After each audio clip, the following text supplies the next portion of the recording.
আরে ভাবি আমার ব্যাগের মধ্যে কি দিয়ে গেছে, দেখি তো কি দিয়ে গেছে।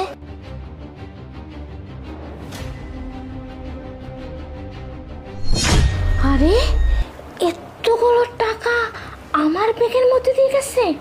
ও বুঝতে পারছি, আমাকে ফাঁসানোর ফন্দি করতেছে। কি করি, এই তো ভাবির ব্যাগটা পেয়ে গেছি, টাকাগুলা ভাবির ব্যাগের মধ্যে ঢুকিয়ে দিই।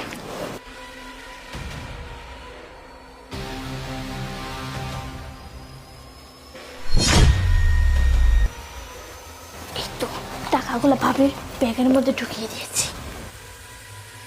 আসেন দুলা ভাই আসেন, আপনার 4 লক্ষ টাকা কোথায় গেছে আমি বলতেছি। ওই যে আপনার বোন বসে আছে, আপনার বোন ব্যাগের টাকাগুলো নিয়ে চলে যেতে লাগছিল।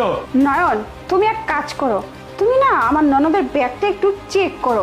আমার কেন জানি সন্দেহ হচ্ছে যে তোমার বোন আমাদের এই বাড়ি থেকে কিছু না কিছু চুরি করে নিয়ে তারপর চলে যাচ্ছে।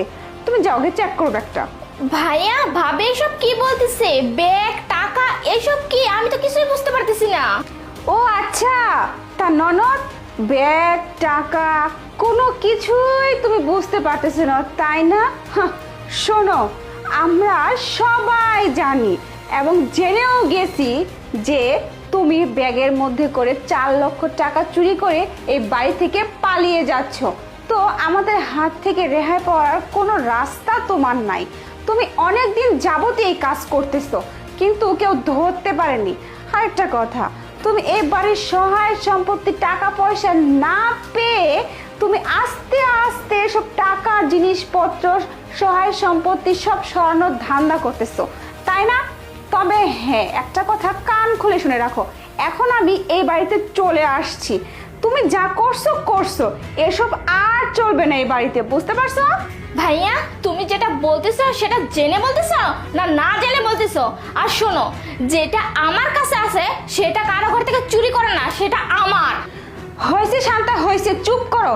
তোমাকে আর এখন এত ভোলা ভালা সাদাসিধে আর মিষ্টি মিষ্টি কথা বলে সাধু সাজতে হবে না, বুঝতে পারছো? তুমি আমার এই বাড়ির সম্পত্তির ভাগ চাইছিলে, তোমাকে দেওয়া হয়নি, তাই তুমি 4 লক্ষ টাকা চুরি করে এই বাড়ি থেকে পালিয়ে যাচ্ছিলে, সেটা আমরা সবাই জানি।